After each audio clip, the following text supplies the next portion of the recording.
The United Way of the Wabash Valley is inching closer to its goal of bringing thousands of local families out of poverty.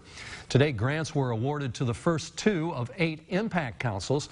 These groups will help address generational poverty. Lily Pesavento was in attendance for the announcement today. She joins me in the studio. Tell us about these 2 impact councils. I mean, with the name impact, that means they're going to do something, right? Yes, they are going to be taking action.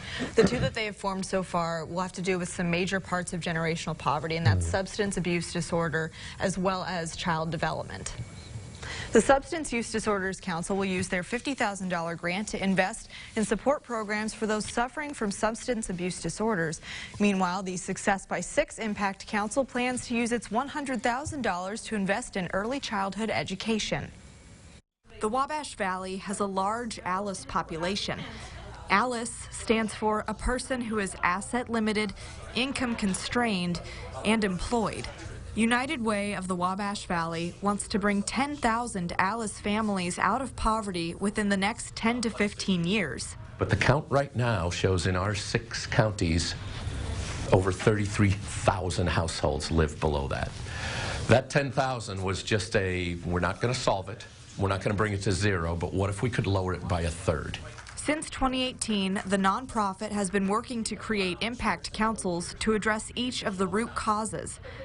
The first being a Success by 6 Impact Council with a focus on early childhood education. When children are involved in high quality early education experiences, the family comes in and sees that, and then they learn by modeling how to do those activities at home.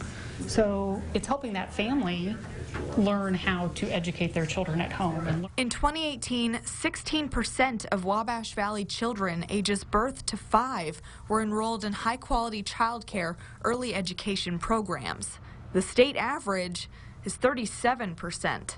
$100,000 in grant funding will be put towards training daycare staff who apply and qualify for the Success by 6 program. The initiative is to help get them support needed to increase levels. So it could be helping to get them training. It could also be helping them to purchase materials. The Substance Abuse Disorders Council will use their $50,000 grant to train and hire 60 peer support specialists who will help those on the road to recovery. Individuals in the community that are walking the path to recovery actually help others in the community. According to the United Way, peer support services have been shown to reduce symptoms and hospitalization readmission rates up to 56%. And these peers could be placed anywhere there's a need. To have one in every community when somebody, especially in the emergency room, when someone comes in and they've overdosed or they need some immediate guidance and some support. Officials hope some generational poverty barriers will begin to be broken down by January 2020. When you live in those kind of circumstances, and even above the poverty level, where you may be employed, you may be working hard but not quite getting by, being in financial struggles, you sometimes can lose the hope that there is a way out.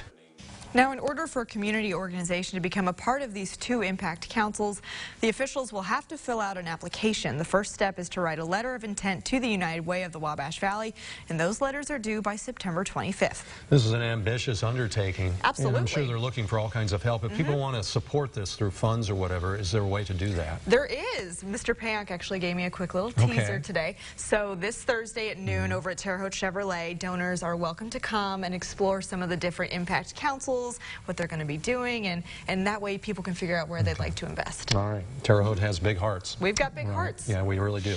All right. Thank you so much, Lily. Thank you.